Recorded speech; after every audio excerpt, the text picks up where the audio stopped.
Okay, let's take one last walk around the garden for 2023, and here we go. Let's go in here and show you. It's done. It's over with. It's pretty much, everything's dead, ready to go into compost.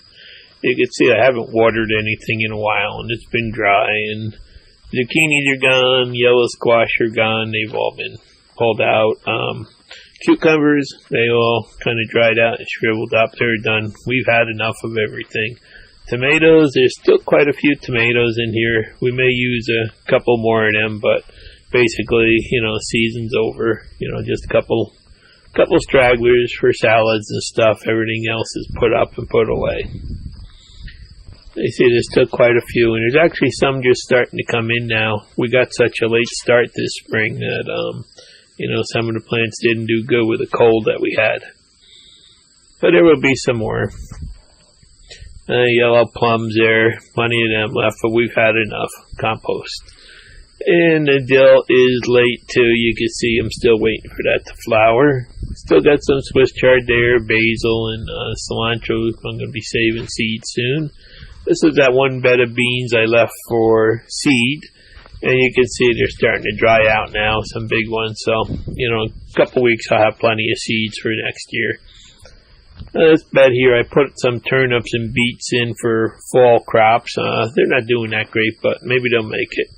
These cucumbers, you see I didn't water them, all dead. Peppers, been taken care of a little bit, but got enough peppers now. Still got quite a few jalapenos left. And the habanada never made it. Just too cold in the spring, and it got stunted, and, nothing on it. The scarlet runner beans did amazing. There's just hundreds of these pods on there, and I'm just waiting for them to all dry out. You can see some of them are getting brown, and some of them are still green. So, still got a couple weeks for the rest of them to dry out, and then I'll get them all picked and shucked and put away. It looks like we'll have a pretty good harvest of them, and quite a few seeds to start out next year with. So, that was something that I'll definitely plant over and over again. They look kind of like a lima bean when you shuck them. And here we have a whole bunch of beets still left that we haven't used. You can see they're really pretty big, but they're still sweet and tasty. So, I'll be eating them through the fall. Eggplants, I just picked about 20 of them, and there's still a whole bunch left on there. Can't use anymore, though. We just had such a good year. The flea beetle didn't completely kill the plants, and they did good, so we've got a freezer full of them. Same with peppers. Still got some left out here. We'll probably be doing, using some more for sausage and peppers and onions on the grill, but that's about it. These things, everything's starting to dry out here. You can see the chili peppers, got some of them turning red now, so they'll be ready in another couple weeks. But, basically they're doing good. And tomatoes, we got a lot that got eaten by bugs or, just didn't do right, so I let them dry out. Black Panther edamames, they're just about ready to start picking, so we should be enjoying them soon. And over here are more tomatoes. The Amish paste are drying out. Still got a lot of these Romas. We probably got a bushel and a half per plant out of them this year. I couldn't believe it. So quite a few of them will, are going to be waste. But we really didn't need them. We had a good year in the end, even though it started late. There's a fall kale in there. There's some potatoes I threw in for fall potatoes. There's the shallots that I planted another batch for the fall. Lettuce is almost ready to start picking. I just hope this hot weather we've got coming doesn't kill it all. And carrots are about ready to come out. And there's some bok choy and fall radishes. And here's another plant of tomatoes. I mean, we've had just so many tomatoes this year off a couple plants, and, they're probably just going to go into compost. Out here, you can see the pumpkins took over, went crazy. I got a couple of them up in the house. I'll show you later. And we still got quite a few in here to pick. Trying to pick the big heavy ones now, because I won't be able to lift anything up after next week for a couple months. So, you can see there's a bunch of them coming in there, and still have them. Sunflowers were spectacular. That one area I planted with them, there were just hundreds of them there, and A lot of them got knocked over by the wind, but a lot of them made it. The birds and bees have been going crazy on them, so that's a good thing. Either the zucchinis out here, the squash bugs got them, and they're pretty much done now too. Some giant zucchinis in there, but they're just too big to eat, so compost. And the same with the peppers. We've eaten a lot of peppers, frozen a lot of peppers, and used a lot of them, but there's still a ton coming in now. They're a little bit later than normal, but we might use a couple more of them in sausage and peppers and stuff like that. But that's about it. Okra was crummy this year, and I haven't watered in a while, so the plants are all dead. So okra's done too. And there are still some spaghetti squash and butternuts and stuff I have to get out there and pick. But for the most part, everything's in the root cellar. And again, let's take a look at some more sunflowers. Just such a mix I had out there this year, and birds are going nuts. Alright, let's walk up the side here, and you can see these are the pumpkins. They just got giant. Those couple of plants took over, and we did get a bunch of good pumpkins, though, so it was worth it. But you can see just how big the plants got. And let's go up here and look at the elderberries. Poor elderberries are so heavy with berries now. The bushes are kind of laying over. There's just thousands of elderberries on them.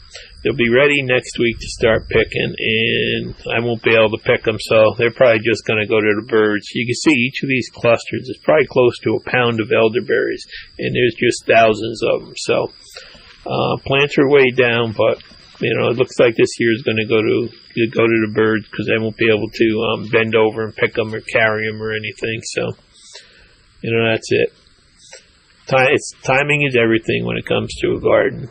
And then we've got, the gourds. I've got a bunch in the house. I'll show you in a little while. Most of them went crazy. There's still quite a few, in there I haven't picked, but kind of waiting for everything to die back now and, get in there and get a couple more out later. But, basically you can see everything's just kind of drying out and dying back now. So, garden is done, but let's walk up here to this apple tree. All the other apple trees got hit by frost, hard freeze this spring, no apples on them. This one was a week later, and it must have just got in time for the other ones to pollinate it, the dead flowers on them, but I've never seen apples like this on a tree. The tree is totally loaded.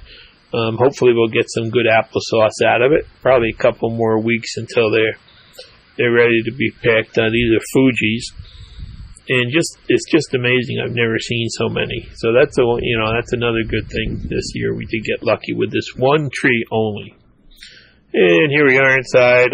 It's pumpkins, couple big pumpkins around the wood stove for now, and there's probably 200 gourds there that I picked already. I picked some of them and got them spread out. We had them outside for a while to dry out, and now just my wife's using them for decorations. Another pretty good sized pumpkin, and there's my biggest pumpkin right there on top of the wood stove, so that'll be fun to carve soon. And I just wanted to show you, my wife has another batch of these stuffed animals she's crocheted up, ready to go out for kids this fall. Really, just a wonderful job she does on them. Just so amazing. And they all go to a good cause. So let's go look at what today's load was. Okay, 2 more pumpkins in the golf cart there, and got some peppers for the freezer. I'm going to just cut them up, freeze them in some Anaheims. More tomatoes, probably just to eat because we've already finished up our sauce and stuff. Pulled a couple carrots, and I got about 20 eggplants here. We'll use a couple of them, but probably most of them are going to go in the compost when we're done. And again, I just love this Weaver sealer. See how I can do 2 bags wide when I use the narrow bags? This thing is just the right size for stuff like that, and it really speeds it up. And, I'm doing bag after bag, and everyone comes out perfect. So I can't say enough good about this thing so far. So there's some peppers I decided to chop up and freeze them like that, just in bags. And again, a couple more pumpkins, and just another look at the eggplants and stuff I picked today. So that's it for the garden, I think, this year. I'll be kind of laid up for a couple months, so just sit back, relax, and start eating everything and enjoying it, everything that grew this year. Freezer's full. We did make more salsa last week, and we also did a bunch of sauce. Got out the Squeeze-O-Matic and processed about 200 pounds of tomatoes into sauce. So, that makes it quick there, and it went pretty easy. Took us a day to do. Had about 8.5 gallons of tomato puree when we got done with the tomatoes, and we cooked that down to a couple quarts of sauce and a couple bags of sauce for the freezer there for pizzas. Anyhow, I just thought I'd do a final update and show you how everything's doing. Thanks for watching. Please subscribe.